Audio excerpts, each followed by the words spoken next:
perceived the day's headlines and even the substance of the news itself. Prior to the development of Eyewitness, local news in the United States was often dominated by national stories delivered by a rather staid white man in a suit, sitting by himself in a studio and reading from a script. Okay. But Primo instituted a number of changes that might seem quite obvious to us today, but were perceived as quite radical at the time, creating a successful new format for news broadcasts that eventually would spread to major markets in over 200 cities across the USA. Today, I'm going to look at the impact of this new format on communities of color, the continuing implications for racial diversity and the depiction of marginalized communities in American broadcast journalism, and whether the subsequent drive towards newsroom diversity has resulted in any real and lasting change. So, and just to say, what you're seeing on the screen right now is kind of an example. Walter Cronkite up there is an example of what television news looked like prior to Primo's format, and then Tom Snyder and Marcia Rose Shestack in the other corner as an example of what it started to turn into. So Al Primo, who you can see on the screen, who died in September of last year at the age of 89, was a young 20-something news director at, as I said, a local television station in his hometown of Philadelphia when he had the idea for Eyewitness News, at first for a half-an-hour afternoon broadcast beginning in 1965. There are a number of key innovations that defined the Eyewitness News formula. Instead of the typical white man in a suit, the broadcast was anchored by, as you saw on the previous slide, a man and a woman who would banter about the day's events. Primo created the anchor team of Tom Snyder and Marcia Rose Shestack, as we saw, who became one of the first women to anchor a primetime local news broadcast in a major market. And he also hired Trudy Haynes, who we'll come back to later, to become Philadelphia's first Black television reporter. Primo also sent reporters out into the field and gave them beats, areas to cover, like crime and courts, arts, business, politics, etc. A tactic that at the time was mostly reserved for newspaper reporters. After completing a report, they would then often join the anchors in the studio and engage in an on-air discussion about their stories with the anchors. Primo wanted to highlight their personalities and to draw attention to the role of reporters as eyewitnesses to the stories on which they reported, and to make his news team seem like on-air families who his audience could relate to and would hopefully want to watch. Prior to this, local television reporters had rarely been seen on air or in the studio because stations were reluctant to pay them talent fees, which were typically higher than the average salary for a reporter. On-air talent, as a consequence, was typically limited to an anchorman, a sportsman, and a weatherman, an emphasis on man. Primo, however, found that there was nothing in the reporters' contracts and the union rules by which they were partially governed that would actually prevent the stations from using journalists on air with no additional payments over and above their existing salaries, as long as they were reading copy that they'd written themselves. This way of doing local news grew audiences and it made anchors into stars. And over the following few decades, Primo would spread the format to dozens of television news stations around the country, planting the idea that a relatable, diverse group of broadcast journalists could form a winning team and generate high ratings. As the local television news ratings soared, Philadelphia started to see thousands of white residents leaving the city center for the more suburban locales that they often saw in newscast commercials, as images of white families in tiny subdivisions and spacious homes broke up dispatches that frequently cast the city and its Black residents in a negative light. Crime had become a central element of most local news broadcasts because it was cheap and it was easy to cover, whereas many other types of story took time, they took hard work and significant financial investment, which is still true today. And those stories, those crime stories, typically came from neighborhoods where poverty and decades of failed social policies had led to high rates of crime and population loss. And Primo's format did little to encourage reporters to do any follow-up reporting on root causes of the violence and the crime, or other crimes, or documenting the good things that were also happening in those neighborhoods. And by 1987, violence and crime had become the center of Primo's formula. By 1990, 40% of all stories about violence and crime came from stations that Primo had worked with or consulted on for developing the formula for their own use. And the stations that hired him covered crime 5 times more than those that didn't.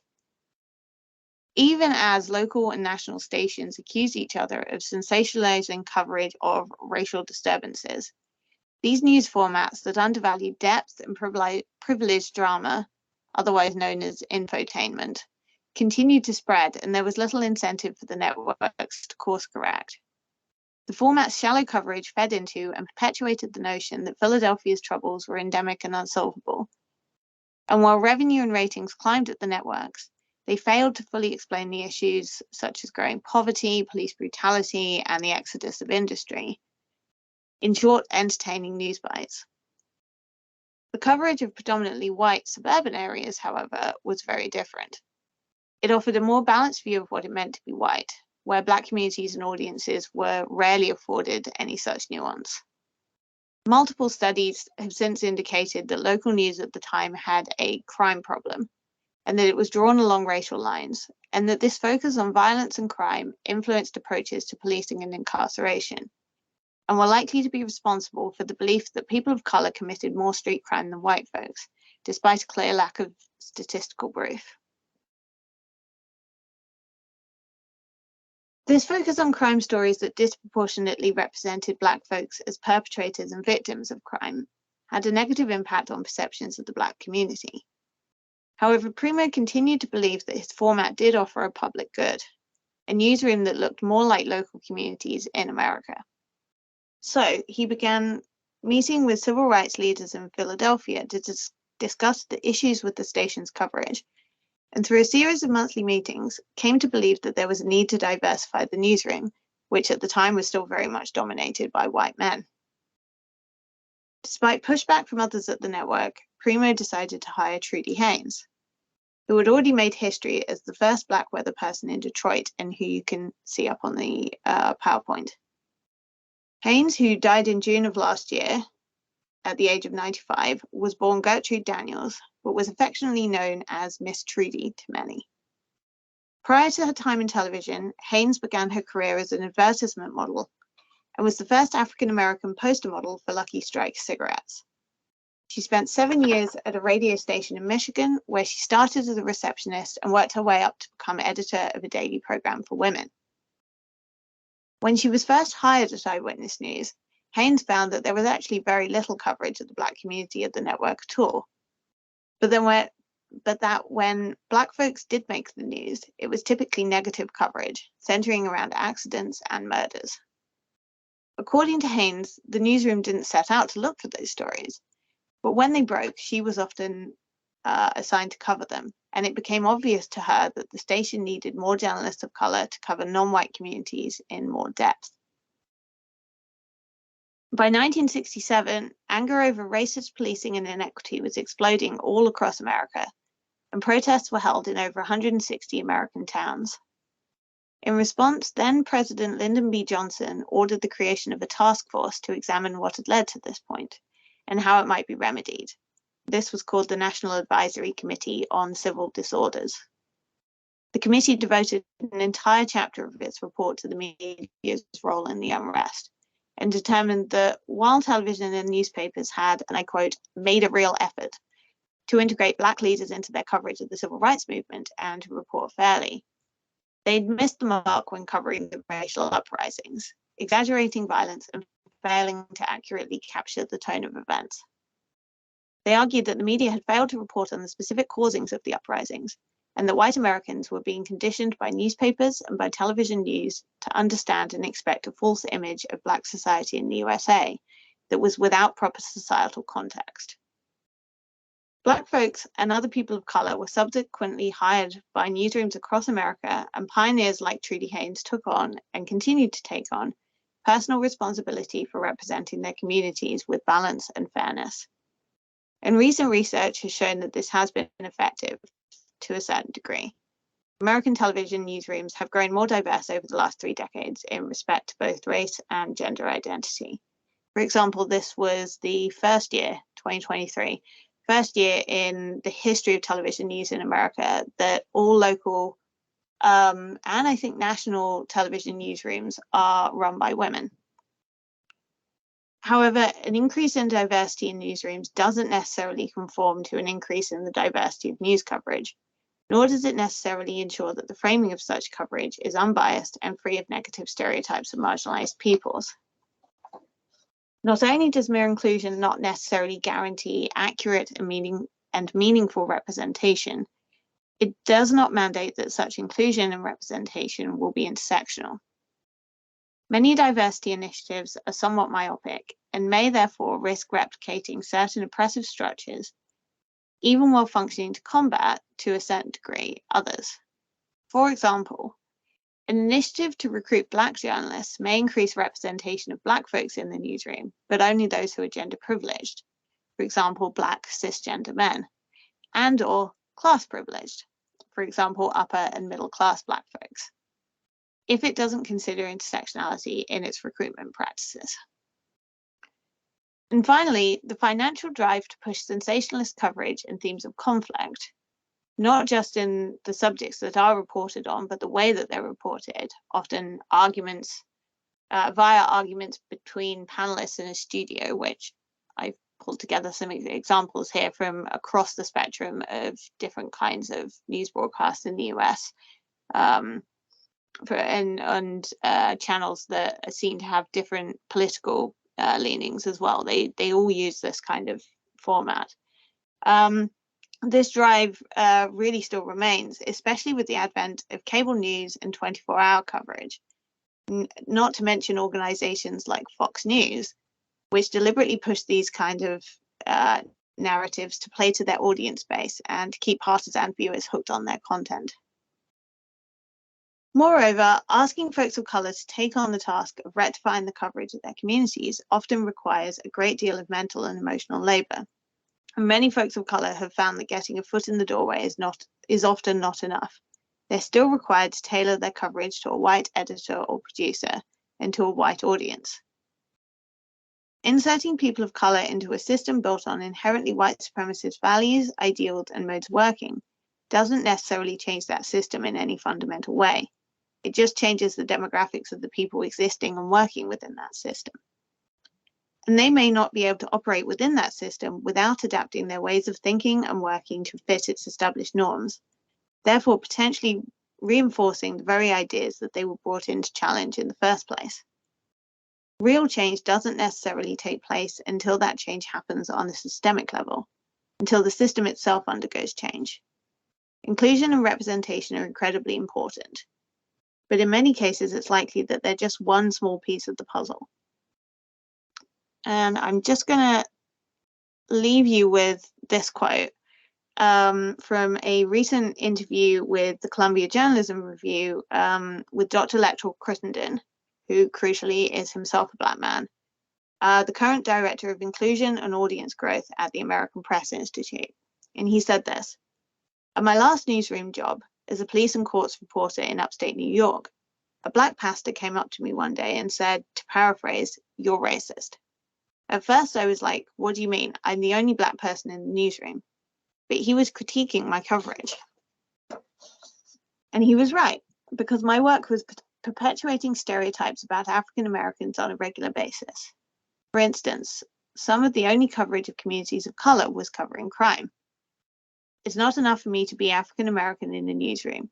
Systemic issues like training, mentorship, and community engagement and trust building all contribute to poor and unfair coverage. And I think this is a really important quote because it really emphasizes that the same issues that Trudy Haynes was talking about in the 60s are still ongoing issues today, regardless of how diverse our newsrooms have become in terms of the people in them. If the systems aren't diverse as well, then that's not necessarily going to change as much as we would like it to change. Thank you. Thank you very much. Great, thank you, Naomi. So we're gonna leave the questions until after Ekwutosi has presented, if that's okay. So you're like well in time as well, so good job. So there's going to be plenty of time for questions. So let's hand over to Ekwutosi, PhD student here at Hill. Camera's there, so like you're standing around in this direction. Okay. Stand up. Yeah. Okay. Okay. Take it away.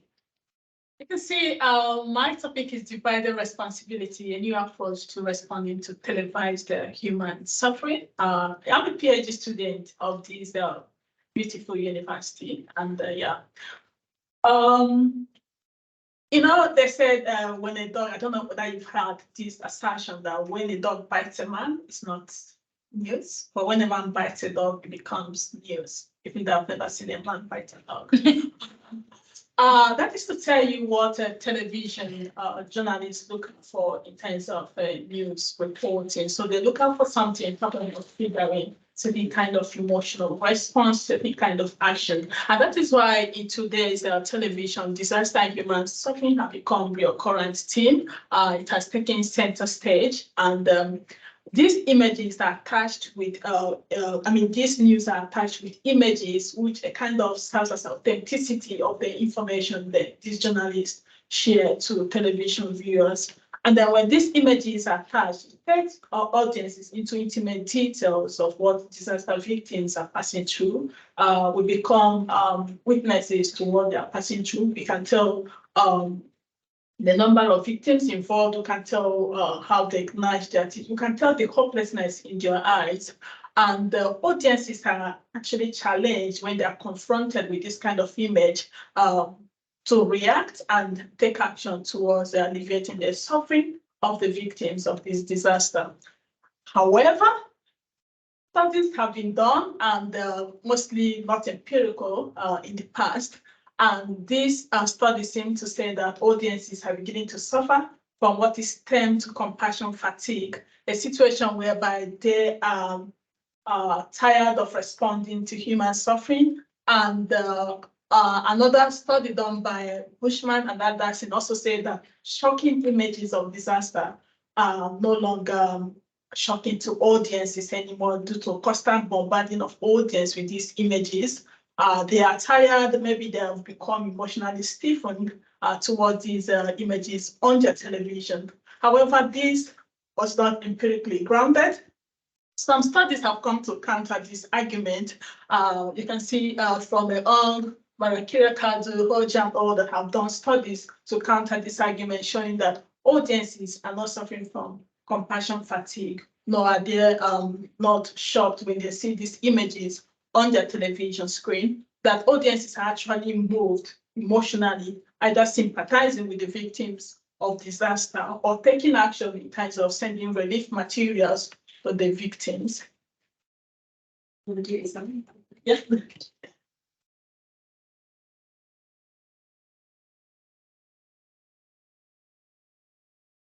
Okay, you may ask me if studies have been done to understand how audiences respond to mediated human suffering, that they are no longer, that it's not like it was argued that they're suffering from emotional fatigue. Why am I doing this study? Okay, the reason I undertook this study is that there have been scholarly calls for more studies into this area of research, and this research is an answer to that call. And I have also observed that most of the studies done in this area empirically are dominated by Euro-Western scholars, none coming from the third world country or little coming from the third world country. And most of these studies focus on how Europeans or Westerns respond to disaster images coming from the third world country. But then we need to investigate how third world country, people from third world country respond to their own disaster. So this is why I undertook this study, and also to both contribute to the knowledge and promote the understanding on how audience could respond when they are confronted with two disasters. When I mean that two disasters, I mean Proxima disaster and distant disaster. That is the disaster that happened in their home country, their host country, and also distant suffering, disaster that happened in a different country. So my study's objective was to ascertain Nigerian diaspora in the UK emotional reaction when they're confronted with proximal and distant suffering. So proximal and distant suffering, the victims of disasters, and to determine their responsibility and if there are hierarchies of responsibility towards the sufferers when they are confronted with these disaster images, and to determine if response to suffering can be shaped by their in-betweeners position as diasporic audiences. To measure these objectives, I used 3 disaster images as a kind of video illustration to gain their responses. One of the disasters I used to measure response to proximal suffering is the victims of Boko Haram in Nigeria.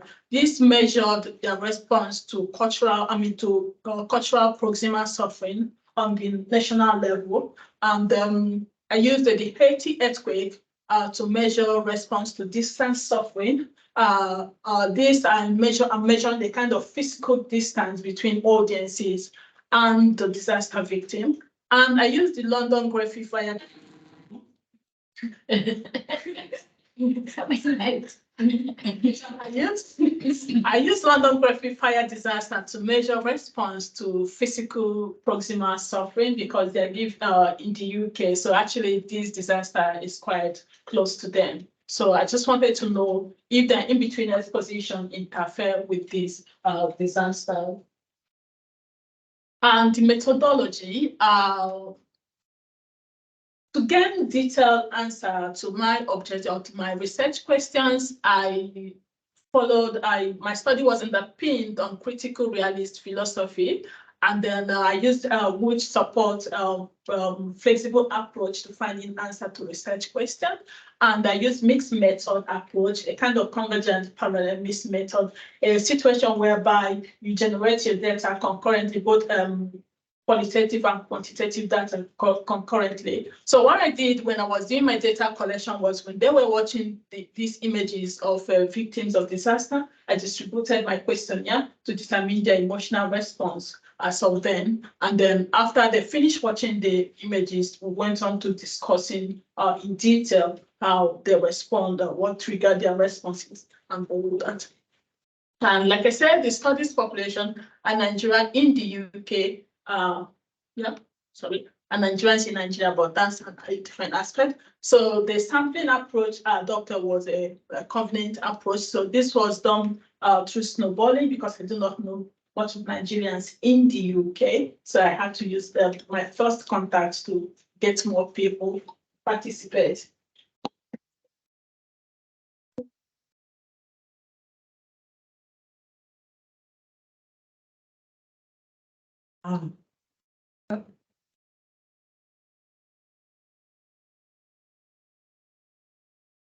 Okay, so the study site, I had wanted to organize my participant from London, but because my initial contact, I think London is a very busy area, everybody's so busy and all that, nobody was willing to participate. So at the time, I had few people, but then at a point I decided to go to Leicester where I had more Nigerians because of the 2 universities there. Some of them working in the university there. So like they had some of them working at the University of Leicester and the Montfort Uni and other surrounding university. I also recruited participants from Liverpool and Preston. So those were my study sites. And then the data gathered from these people, data I collected from these people was analyzed because I used paper questionnaire for to determine the emotional response.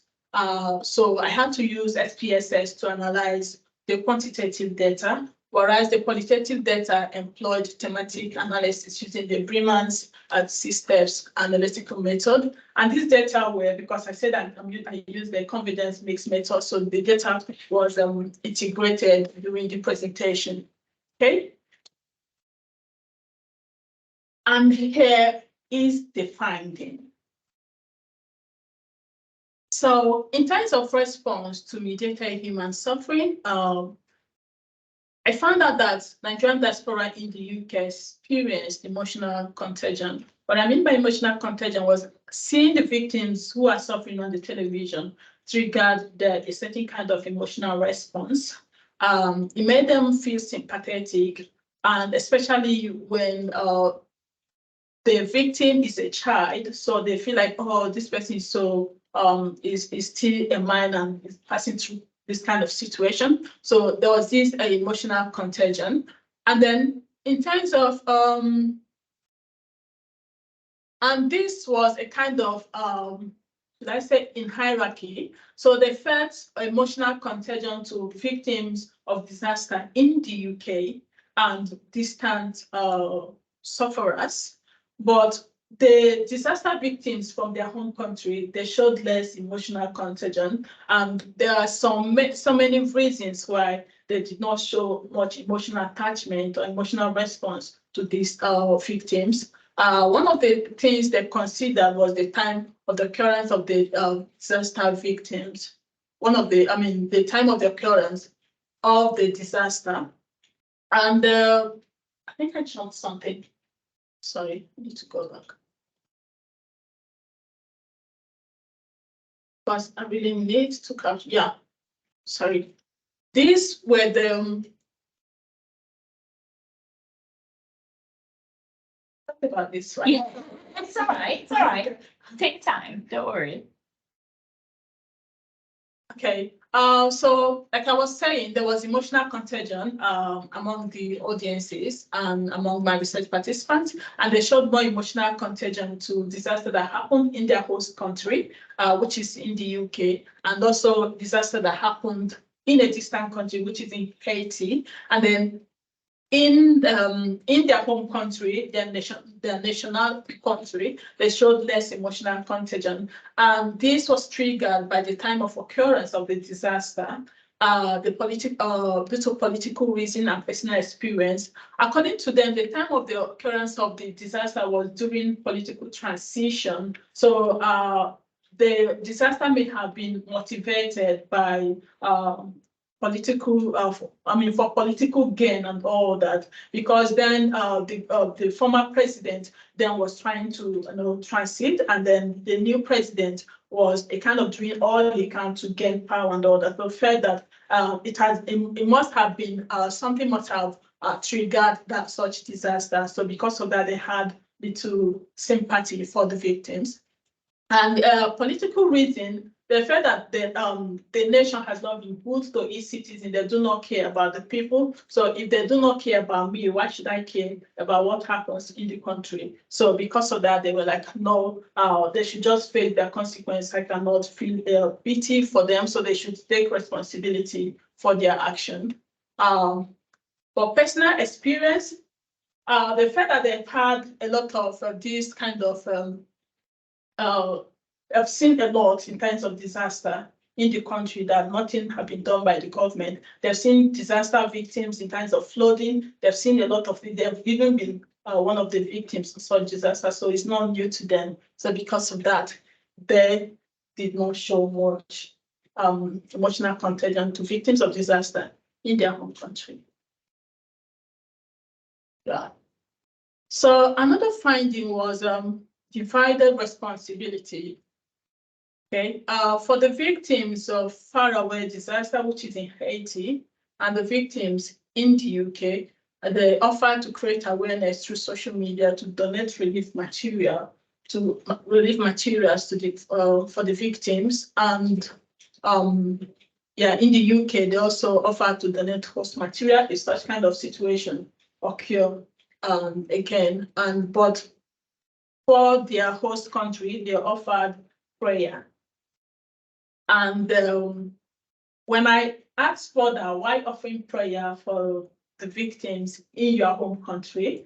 A lot of things came to, a lot of answers were given. One of it was lack of trust. They do not trust the intermediate agencies in their host country. So because of a lot of time, money was given to these agencies and it was looted and all that, so they do not trust them with their relief materials. And also they think they cannot go to where these victims are because of fear of their lives and all that. So they decided to just pray in their own space. And another thing was leadership failure as well.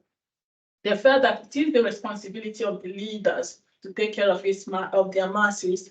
And in the past, instead of helping the victims, they rather loot the money. For instance, there was a time released money for the victims of Boko Haram to be, to buy arms to fight Boko Haram, but the money was looted by this leader. And later on, we were told that snakes swallowed the money. And another time we were told that monkey carted away with the money. So because of that, that trust was not there to even give them the money. And also past experience again, they have once donated to victims through agencies and the money never got to them. And so, yeah.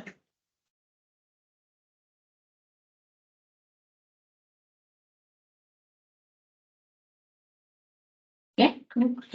So from my study, what you can see is that reaction and responsibility towards mediated human suffering, not just influenced by distance, as many studies have shown in the past, and audiences are not suffering from what is termed a compassion fatigue, or that images of suffering are no longer shocking as it used to be before. Audiences show emotional response, but these things are influenced by political setting, past experience of the audiences, and the economical position of the audience.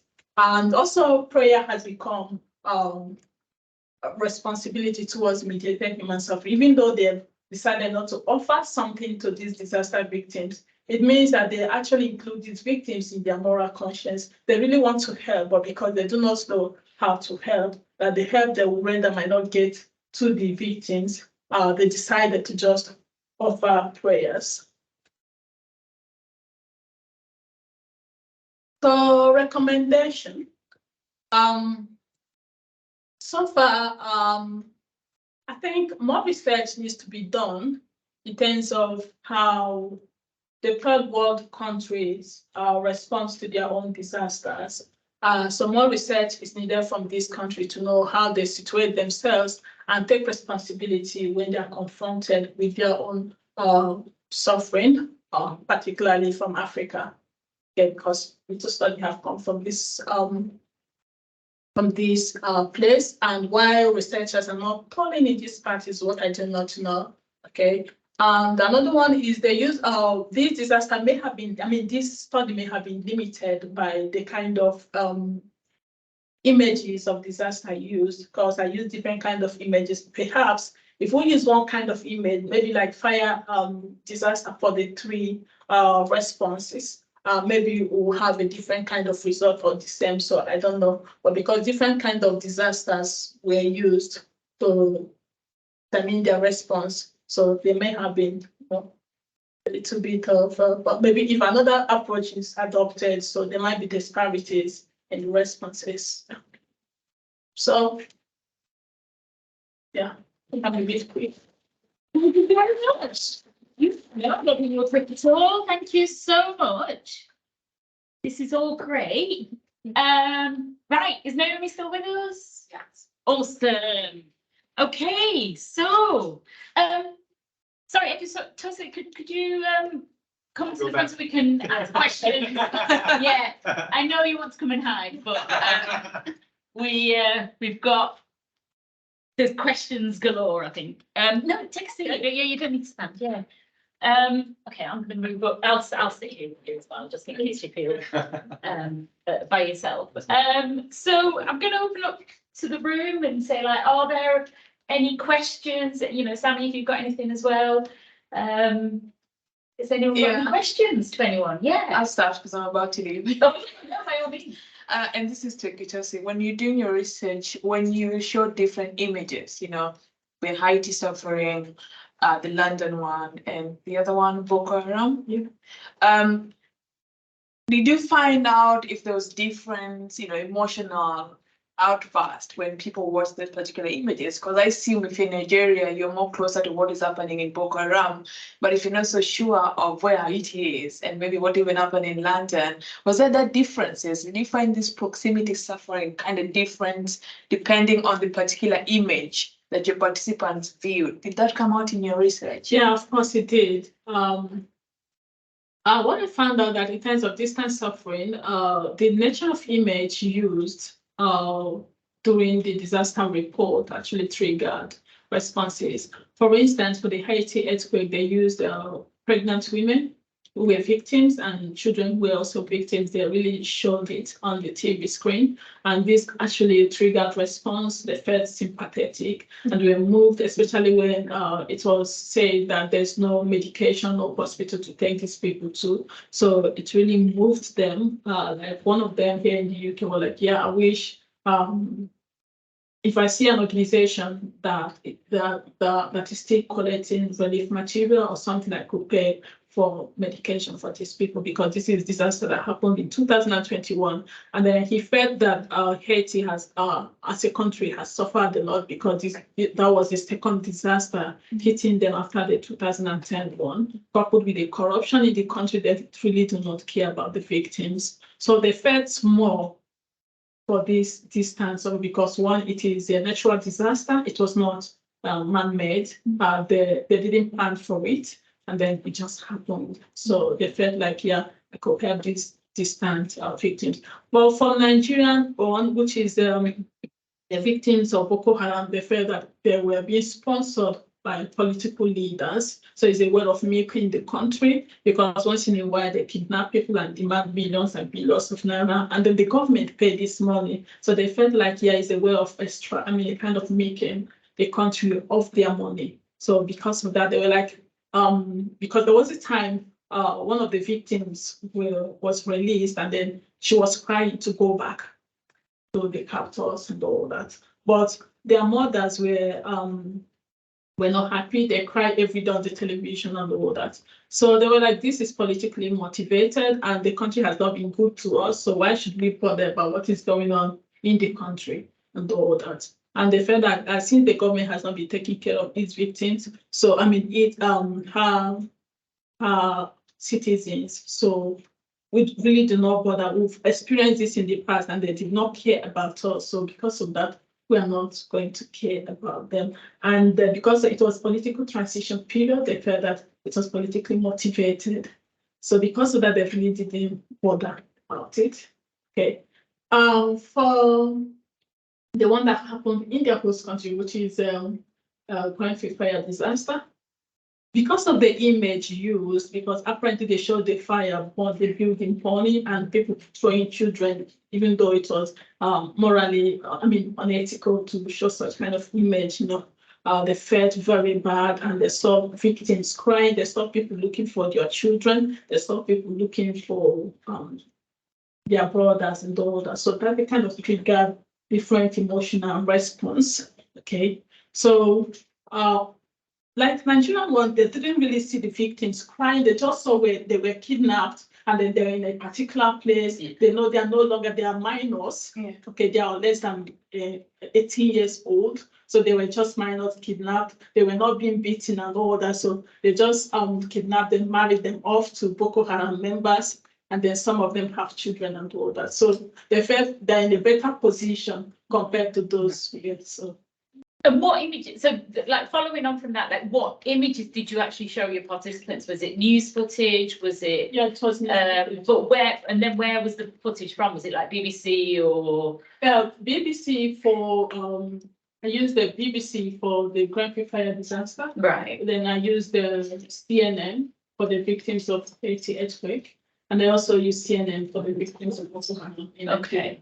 Have you considered what perspective these news outlets are putting on the disaster themselves, and therefore how that will influence the way your participants will react? Yeah, I did. I think the setting frame actually trigger certain kind of response, and that's why I was like, if one particular kind of image is used, maybe like if it is fire image, then we use fire for the three disaster. Yeah. Perhaps different response will Yeah. be gotten, but because I use different kind of images with different kind of frame, that's why I had different responses from the audience. Yeah, it's still interesting. Yeah. Great, thank you for that. Naomi, thank you for your paper. It was great. I was just wanting to ask you about the way in which, because from my understanding, in the US, not everything gets shown everywhere. Is that right? Like, so, you know, not everything is kind of affiliated to each and every kind of state. So I don't know if you can say anything about the way in which something like eyewitness news was taken up by the southern states, you know, like during the 60s and segregation and things like that. Can you maybe make a comment to, around that? That would be really interesting.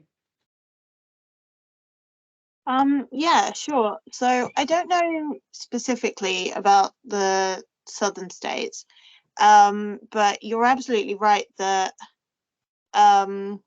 yeah, not every, so the way it works is that you have national stations like CNN, Fox, MSNBC, NBC, and CBS, and not all of those existed at the time. CNN and Fox and MSNBC weren't a thing, but CBS and NBC were. And then you have, so you have those, them broadcasting nationally in almost every area. And then you have local stations, and they broadcast their own content, and then they might broadcast syndicated content from the national network, so from CBS or NBC, depending on which one they're affiliated with, if they're affiliated at all, and they don't have to be. So the thing about Eyewitness was that it was specifically the local news broadcasting, so they had control over it. And it's an interesting thing because because of the fact that it sort of started in Philadelphia, and then the next place that Primo took it to where it really took off was actually New York. So a lot of what's been written about it is very focused on the impact it had in the northern states. What I will say is that there's been subsequent research, not on Eyewitness News, but on when Fox was introduced. And it can, I think the way that people reacted to Fox and the impact that Fox had could kind of be seen as illustrative for the impact that Eyewitness News might have had at the time. And it would be interesting actually to see if you could do this research, go back and do this research, because I think you probably could. What they did was for Fox, so Fox was not rolled out in every single state simultaneously. There were a lot of states when Fox first went on the airwaves that didn't give them any broadcasting time, didn't give them licenses to broadcast in the state. So you could see the impact that Fox had on voting patterns, because there happened to be an election either that year or the following year. And in the state where... Sorry, Naomi, when was Fox introduced again? Sorry. 1996, I think. Sorry, what was that? 1996. 1996. That's correct. Oh, right, okay. Oh, right, really? That recent? Oh, right, okay, yeah. Sorry, carry on, yeah. So you could see that in... Sorry, we've got David's here. He knows quite a bit about this as well. So yeah, sorry, go on, Naomi, carry on. Yeah, so when it was introduced, this was, I mean, this is one specific study, but they found that in states where Fox had been introduced, voters had swung right. And it was pretty consistent in, you know, that it was those states that had swung right. It didn't necessarily impact on you know, the electoral college and who actually was elected, but more people were voting right in those states than previously had. So it wouldn't be a surprise to me if the same thing was true of eyewitness news. And that's always an interesting thing in how that's sort of navigated in the South in particular. There was certainly a lot of talk a few years ago about when, you know, sort of Fox was operating during the Trump years, and how, because news is so, it's on in the background a lot in the States, like it'll be on in the hair salon, it'll be on in the bar, it'll be on in the airport. It's quite interesting how people interacted with Fox News in the South in terms of like not wanting to ask for CNN to be turned on, or, you know, not wanting to be seen as being critical of what Fox was saying for fear of what the reaction would be from other people in the room. So again, I wouldn't be surprised if Eyewitness didn't have a similar sort of negotiated reading in the South, and because it would have been seen as something potentially that was coming from the North, and this sort of idea of, you know, northern coastal elites, you know, that very much applies to like New York, and to a lesser state to Philadelphia. So I mean, I'm speculating here, but it would be really interesting to do similar. You could totally look at where Eyewitness was rolled out and what voting patterns were in those states. So it'd be an interesting thing to look at. Absolutely, yeah. Thank you for that. Could I? Yeah. I have questions for both of them, but maybe I'll continue with Naomi because we're talking. Yeah. First, if I understand correctly, are you focused mainly on the national or the local impact of eyewitness news? Did you hear that, Naomi? Yeah. So sort of initially the local, you know, you very much see that impact in Philadelphia, but then that starts to move across the states when, so sort of moving from the local to the national impact, I suppose. Okay. And how are you conducting your research? Meaning, you talked about going, seeing maybe Fox in salons or whatever. Are you going to the US to see what's happening there, or are you looking on the internet? How are you conducting your research? So what I will say is this, I'm using this story. So this is one very small part of my research. My study actually looks at how news selection has changed over the last 30 years. So this is very much just a sort of story that I'm using as an indicative example of how the sorts of stories that are reported on can impact on communities of color, and can have an impact on sort of national and local perceptions of communities of color. That said, simple answer to your question is that I'm using archival. You've cut out, Naomi. Oh, sorry. Audio. Am I? Or is it Naomi? What was I saying? Can you hear me now? Naomi? I don't know, or is it us? Is it our speakers? No. I think it's very. I think it's. Oh my god, it was a really good point as well. Try again, Naomi. Okay. No, yeah, still nothing. Don't know if it's. No, it's not us. Yeah, it's not us. Maybe she should come back, leave and come back or something. I mean, it's reactive. Yeah. So Naomi, do you want to log off and log back on again? Yeah, When in okay. doubt. Let me ask Ekwutosi some questions. So first of all, I assume that you are a Nigerian expat in the UK, is that correct? Yeah. You're from Nigeria and I'm from Nigeria. Yeah. Right, okay. So these are maybe your connections that you have, personal ones? Yes. Okay. So do you know, like, what are the percentages of Nigerians living in the different areas? Like you mentioned like 3 areas where you took data from. Do you know like what the percentages are of the Nigerians in the UK? I do not know, and that's why I use the confidence based on the availability to attend, to participate in the research. So I do not know. Okay. None of them. You spoke about an SPSS? What is that? SPSS is a special package for analyzing quantitative data. It's a data analysis package. Yeah. Bit of Oh, I software. see, it's like So, like you software get, or like, something. have you heard of R? They're all like numerical data, Okay. software analysis. Right, okay. Yeah, okay, yeah, okay. yeah, it's a, yeah. Okay, and again, getting on that question about your results, how many respondents, maybe I missed it, how many respondents did you get? Actually, this is kind of like I said, it's an extraction from my PhD research, which is quite broad. Because in my study, I compared Nigerian and British response to mediated human suffering. Okay, and I also took advantage of the Nigerian diaspora in between exposition. So this is the in between exposition aspect of the Nigerian diaspora in the UK. So those in the Nigeria back home was not brought in here. So because I also investigated them, I also investigated the British, then I also investigated Nigerian diaspora in the UK. So the Nigerian diaspora in the UK were 24 participants.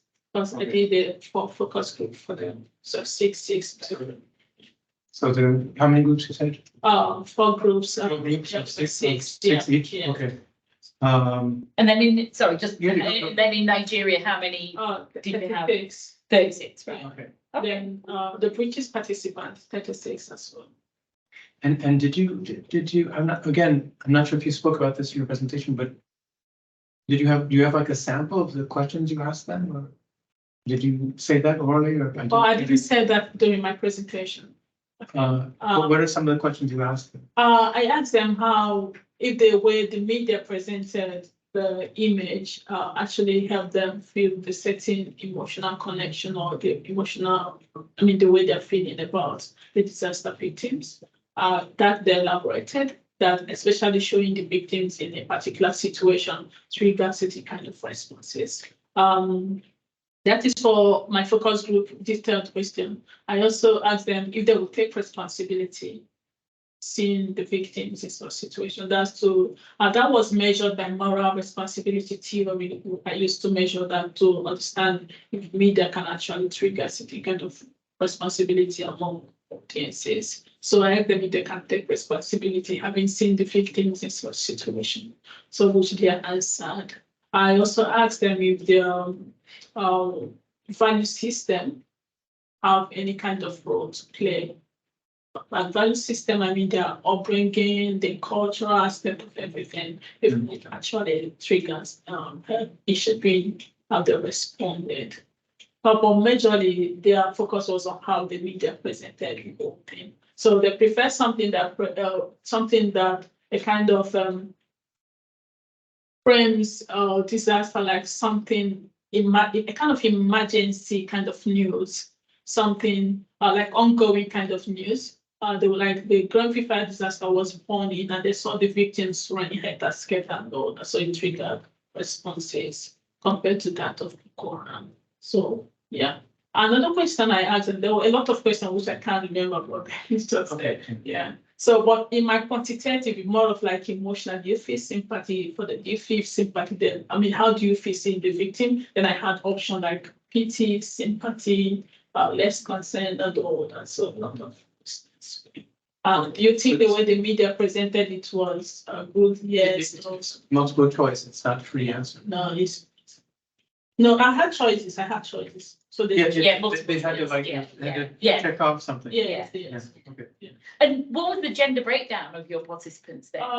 Because that would have been really interesting as well to kind of see.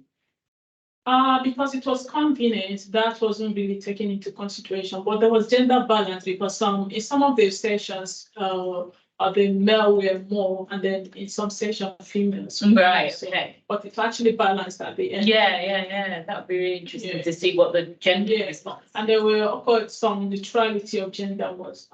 Gender neutrals. They were not much. Okay. Yeah, and going back to what Mita asked you earlier, how did you choose the images? Why did you choose CNN for this, and I don't know what the other BBC for that?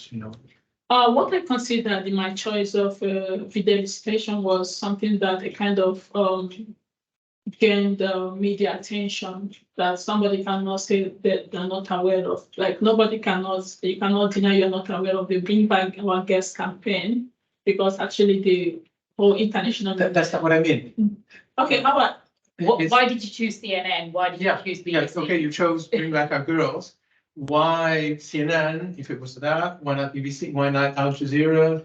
Why not an African station? I wasn't no for Nigeria. I used African station because of the language.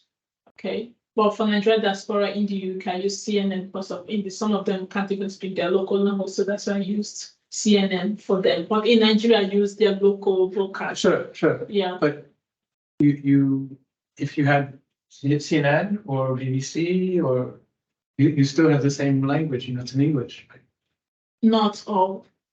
We have, even though we have BBC in Nigeria, but no, I think what David is asking, and forgive me for stepping in, is for the UK diaspora data collection. Why did you choose BBC's coverage of Grenfell when you could have used CNN's coverage of Grenfell? Or Sky, but also I imagine that the BBC also would have covered Haiti and Boko Haram. So why were those? That's kind of why we're asking, because they're obviously the perspectives of these. So, Actually, I was just particularly looking out for the news image, it kind of portrayed the disaster as an emergency, that kind of disaster, which Chiloraki said triggers certain kind of response more. So, and I looked at BBC, it gave this like everybody just come and help, that kind of rushy kind of situation. These people really need help. Now it showed that emergency aspect of news. So that's why I had to choose it. Not just, I didn't really depend on the media, so I depended on the tone of the report. Okay. Right, so you're looking for a tone that Yes. Cool, interesting. Okay. Yeah. Is she back? Yes, it's back. Microphone is cut. Can we hear Naomi? You're on mute though, just Yeah. Can we hear you again? Can you hear me now? Do we need to wiggle some? Is there anybody else connected aside from her? Are you on your computer? Yeah. Just bear with us, Naomi. We're going to try and get you maybe through Sammy's.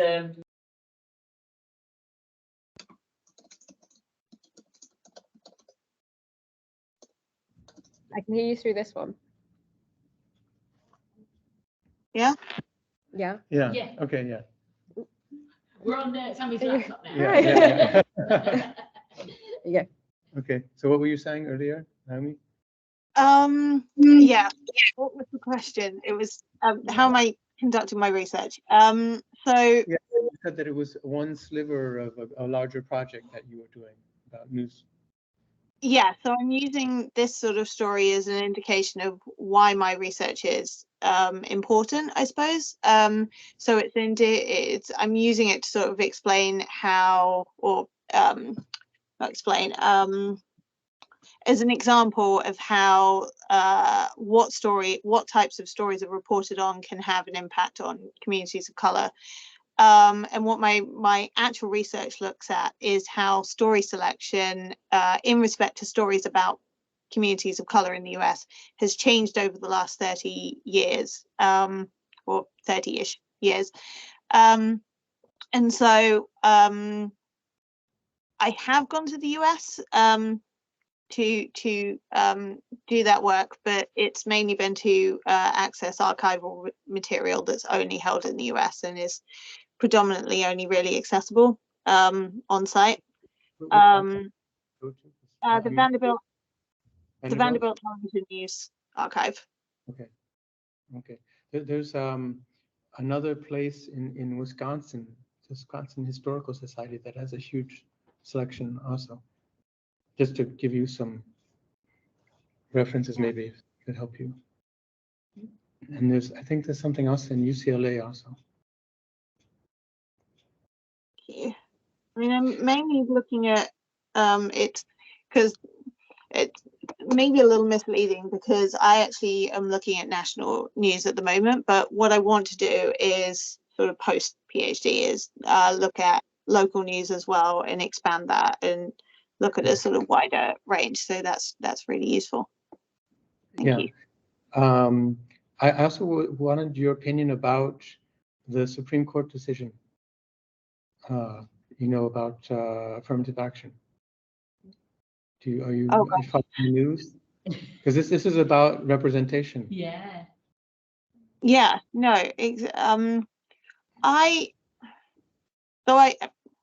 going to say I'm not particularly, as a white British person, I don't think I'm particularly qualified to answer that question. However, I think in terms of the news coverage, I think there's almost a disconnect between if you actually listen to what communities of color are saying and what a lot of Asian folks are saying, a lot of Black folks are saying, and what you're hearing on the news, because a lot of what you hear on the news doesn't really have that analysis that's coming from communities of color and saying, well, actually, this very much feels like Asian folks are being pitted against Black folks. And, there's a lot of evidence that shows in states that already, like LA, for instance, already banned affirmative action and saw that admissions of Black folks to universities went down considerably very, very quickly after that was done. And what you don't get a lot of on the news is actually talking to people from Asian communities and from Black communities, because it was very, very much based on, well, this is discriminatory towards Asian students, which may very well be an impact that it has, but a lot of Asian folks Asian American folks and Asian immigrants have expressed concern that it's very much whiteness pitting them against Black folks. And the other thing to say is that affirmative action by far has mostly actually, the lawsuit was alleging that it discriminated against Asian students and Asian American students. Whereas one things that you do see is that overwhelmingly affirmative action actually benefits white women rather than specific, to a much greater degree than it benefits students of color. And there's an obvious sort of intersectional angle on that in that, discrimination against folks who aren't racially privileged, aren't white, seems to trump, to use a unfortunate phrase, seems to trump discrimination against women, but not when it comes to Black women. So overwhelmingly, it's white women who benefit from it, not Black women. So, there are issues with affirmative action. They're just not possibly the ones that the Supreme Court may have identified. But yeah, I don't feel qualified to speak on it any further than that. And I will say that everything I've just said is stuff that I've learned from Americans of color rather than coming up with it myself. Yeah, well, no, I mean, I think there's some truth to that because a lot of people don't know that there was a prop, I forget what number it was, but in California about deciding affirmative action or not, or keeping it, that failed. But I also wanted to know, because I was just thinking about a book that maybe you've read, which is called Amusing Ourselves to Death by Neil Postman, which is about the effects of TV. And another one by Daniel Boorstin called The Image, which is about how the evolution of society has gone from a graphic towards an image society. Both books are about this, and how because of that, TV has become infotainment. That is, that the news has become something that doesn't allow actual thinking, which means you need to have sound bites. And if you ask somebody a question, they can't take 10 seconds to think about it because it's not good TV. So that's maybe, something that you could read about. I think that would help your, in terms of your research, in terms of theory. Yeah, so, certainly you're making the point about lack of critical thinking. I was thinking directly about the news, yeah, but of course. But yeah, you understand, but yeah, that yeah. kind of like the Yeah. processing of Yeah. emotional Yeah. Exactly. emotion towards Yeah, disasters and absolutely Yeah, yeah, and just the you have to bombardment of images. grab the Yeah. viewer's attention Yeah. and, you know, I mean, like we saw with that wild side, with that, you know, it's Oh yeah, yeah, grabbing your attention. You know, Yeah. so you cannot, yeah, absolutely. so. You know, I read another book about, which was interesting too, because it was called Broken News by this guy who left Fox. Basically, he was one of the people who predicted that Biden was going to win Arizona. And so, of course, you know, there was pushback because you can't say that, you know, we're going to lose our audience. And he said, but I'm just giving you the data, you know. Yeah, and yeah, So yeah. he was canned, you know, because of that. And so he wrote this book, you know, about broken news. And one of the big takeaways I got from his book was, he said, basically, politics is really boring news. You know, that if you're really effective, then you're boring.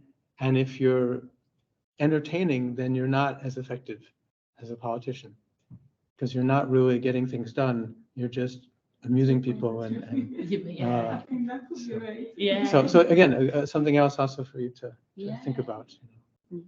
Great. Any other questions or comments? Naomi, have you I'm got not sure if anything we- to kind how of much time do we add, have or left? Ekwutosi? About 20 minutes. Is there Oh, we're getting anything? till 12:30. Yeah, Yeah, we've okay. got 20 minutes yet. Oh, okay. I thought we were ending at 12. Yeah, No, okay. no. But personally speaking, I do need a bathroom break. But no, is there anything else? Any other comments, questions? What I found interesting in reading your abstract. You can look here. You can or- look yeah, into she's that. just, yeah.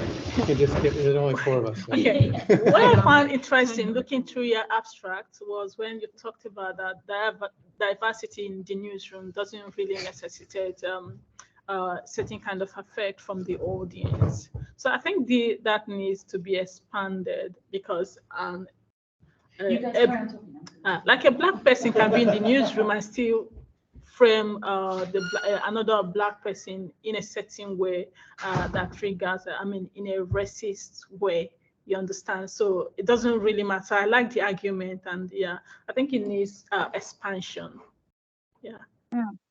It's something that I would really like. I haven't had time or really the opportunity to actually talk to journalists, and I would love to be able to have sort of, you know, conversations about the actual experiences that people have. I did get to talk to, and this was separate to my actual research, but to a journalist who's a black woman working at the BBC in radio, actually, in Birmingham, I think. And she was saying that, you know, she had this problem that there'd be a story and she'd know what she wanted to say about it and what she felt the story was.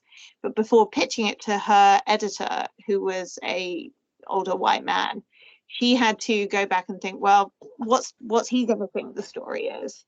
And because in order to get him to say yes to allowing her to report on it, she had to tell it in a way that would make sense to him and would resonate with him, and that he would see as being the story and being the narrative, even if that was different to what she thought was the story and what she thought was the narrative.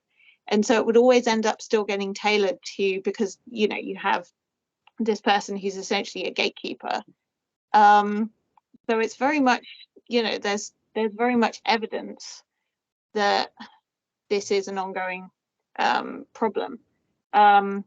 You know, and I'm at the moment I'm just looking at sort of, can you see that in what's broadcast? Like, is it visible that, you know, nothing's changed when we know that the diversity's changed? So yeah, very interesting and frustrating. Yeah, it is. Yes, we were speaking about that in a panel yesterday, which is that technological advances don't necessarily make people's minds advance. So Yeah. That was something else they did on Succession as well. They like predicted and then enforced who would become the next president, basically through the news, with no influence from voting, fabricating like the story itself. Yeah.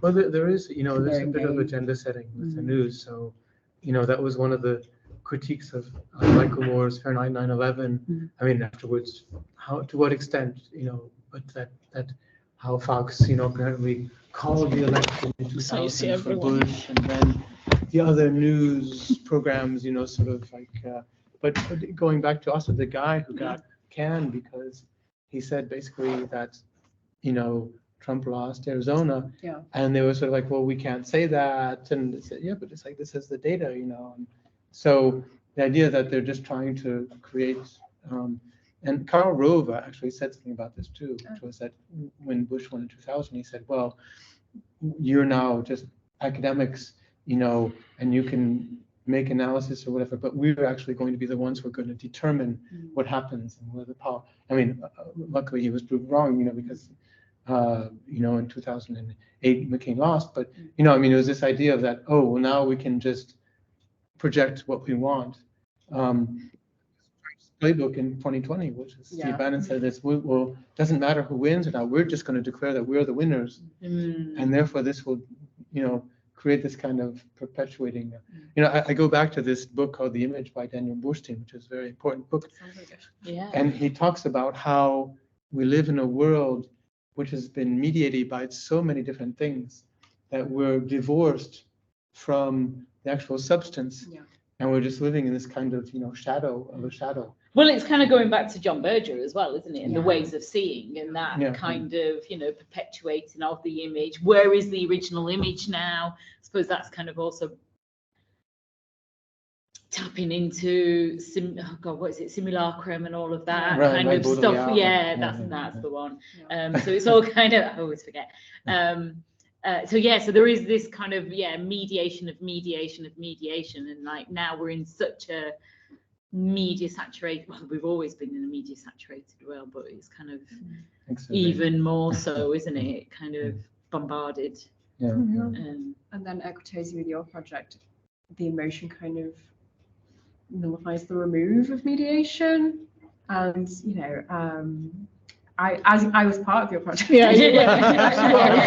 was one of your participants. I was really actually surprised to see that prayer came out as one of the responses that was like a major response, because that again goes beyond that kind of emotional remove as well.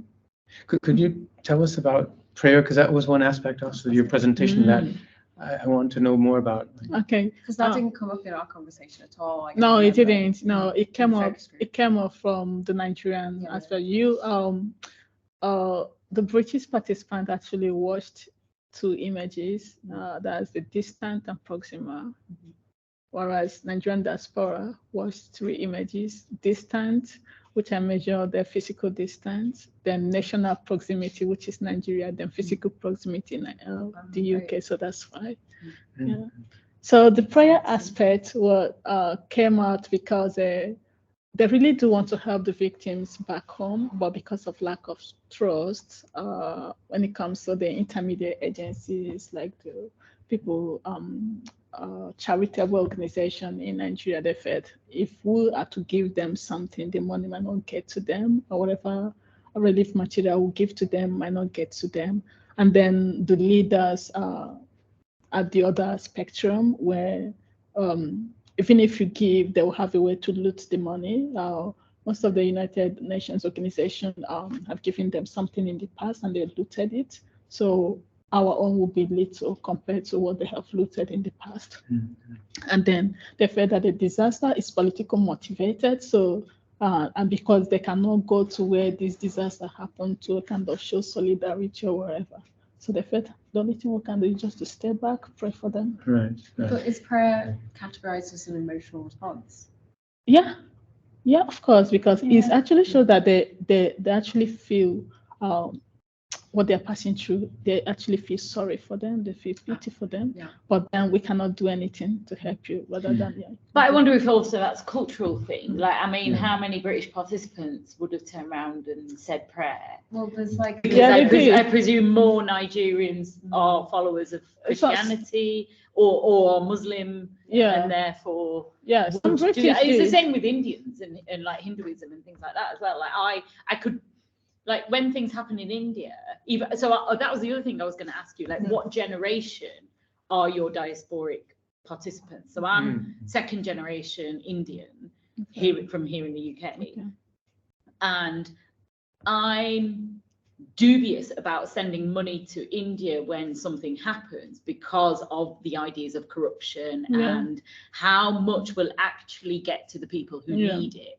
But my mum and her generation and like the local community are right. We need to raise money. We're gonna have like a devotional singing session where people can, you know, we're gonna hold an event that will be like a fundraising thing, and you know, and send this money, and then you see them make quite a big deal about it as well. You know, there's a presentation of a check and all that kind of stuff, and then like and then I start Googling who's this organization that they've given the money to.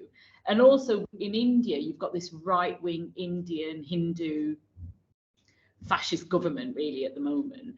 And so I'm kind, you know, my head's spinning around who is this organization, and they tend to be a bit questionable.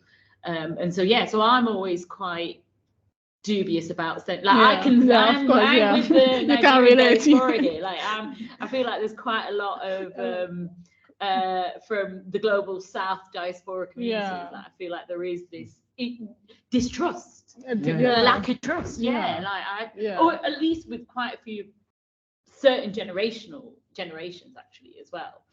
And I think research should gear towards that area. What can be done by the media to gain this trust again?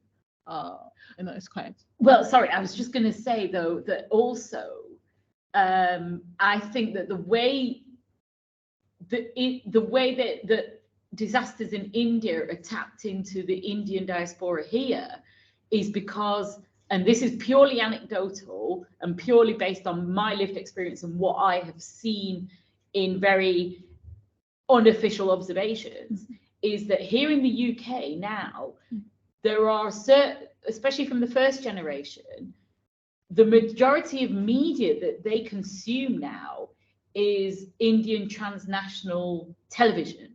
So they're not watching BBC or ITV and Sky and things like that. They are just watching ZTV, Sony, Star, all of those. So basically they are non-English media households now. So that sympathy is still being they still have that connection. Home, Whilst me, never watch Indian TV in my life because I don't have access to it. So it is so it's kind of, so there is that influence as well. Like there is.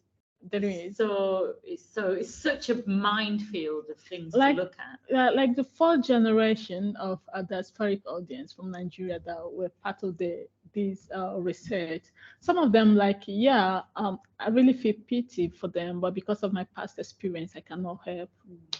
Right. Yeah. That was because they've had experience in Nigeria. They know what Nigeria has put them in through, and all that. They were like, no, I cannot help.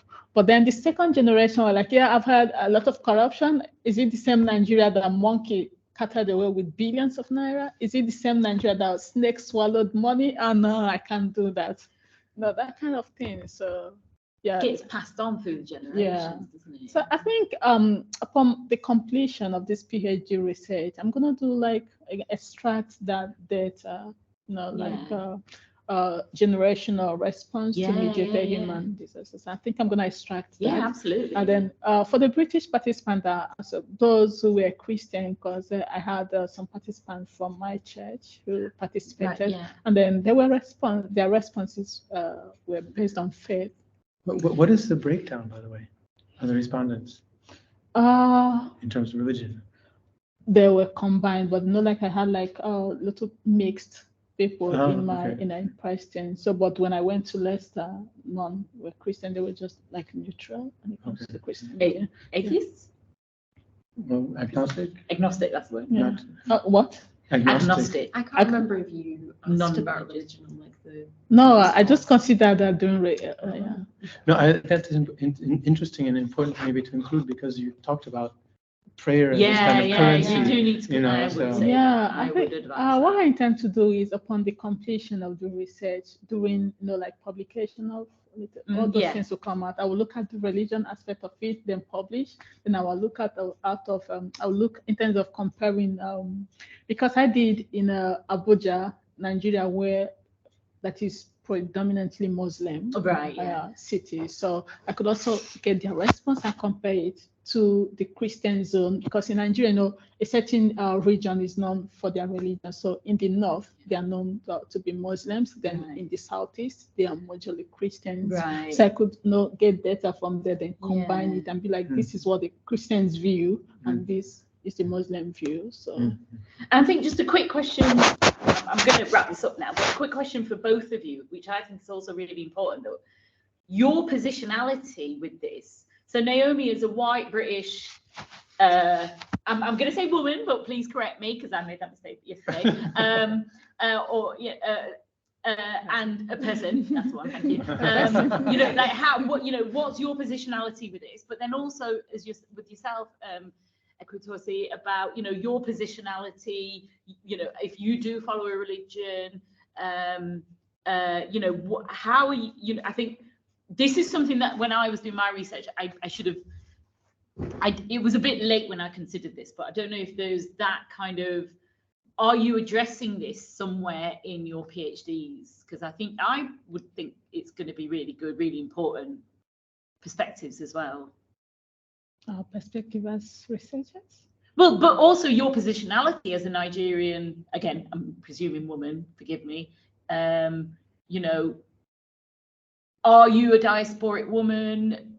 Are you, like what's your position in relation to this research as well, and what your respondents said, and the power dynamic within that? I mean, you don't need to answer now, because if you've not necessarily thought about it, because it might just be something that's because like. One is I can't classify myself as diasporic audience, because those that I recruited were first and second generation, whereas I've been here in the UK for just Since when?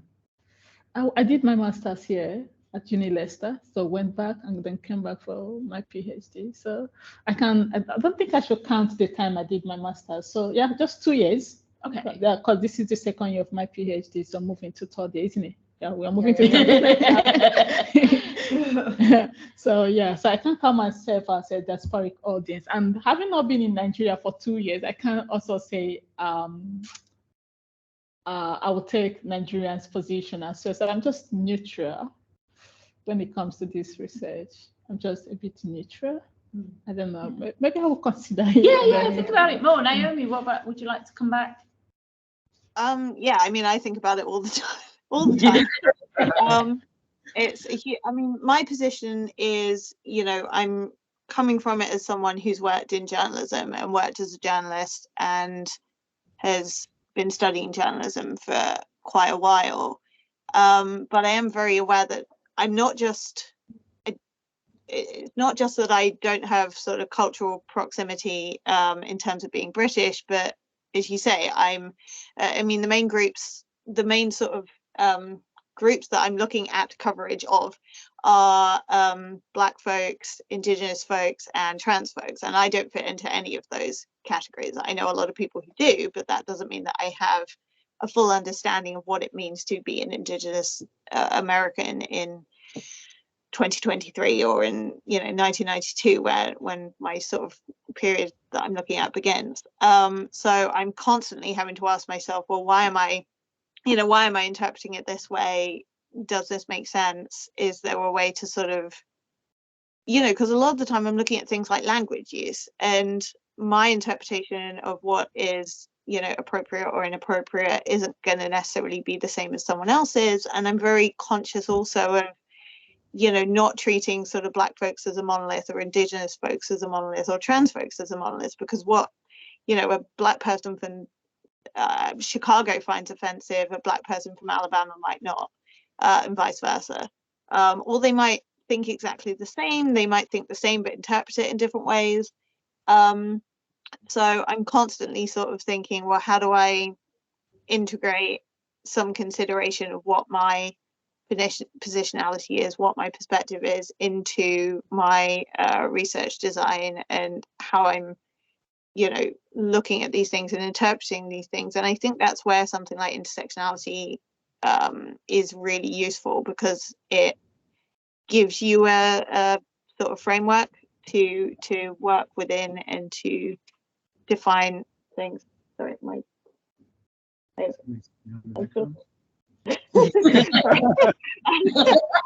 Mum, I'm talking. Lunch. sorry, this is what happens when you do conference presentations from home. What was I saying? You can't see anything, don't worry. Yeah. Hey, if your mum wants to join us, Yeah, it's fine. Naomi, have you seen the Lady in the Dale? Sorry, Naomi, have you seen the Lady in the Dale? I have not. It's a documentary series. It might be relevant. I don't know how relevant it would be, but a large part of it, it's about a trans woman who invented a car that was actually a fraudulent sort of business. But it's mainly just about her and how she was hounded for like years and years by Tucker Carlson's father.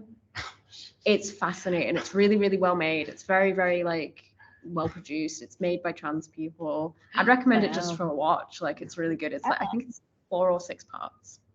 You need to give Julia that recommendation. She's making a list Yeah. Oh. of like stuff to watch and recommend. So give it to her, and then she's going to share that. She's going to share the list of. Yeah, and the books you mentioned sound really great. Yeah.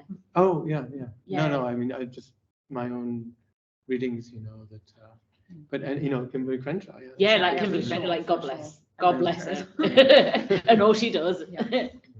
All right. Okay, we got dead on past. Thank you so much, Naomi. Thank you very much. Thank Great papers. Good luck with your PhDs. Thank you. And I might be in touch through the Race Network.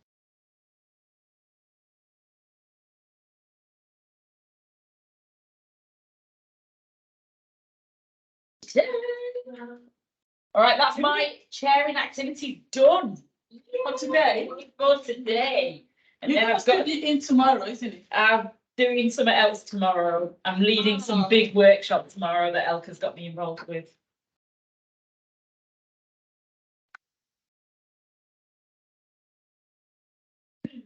Yeah, it's a lot.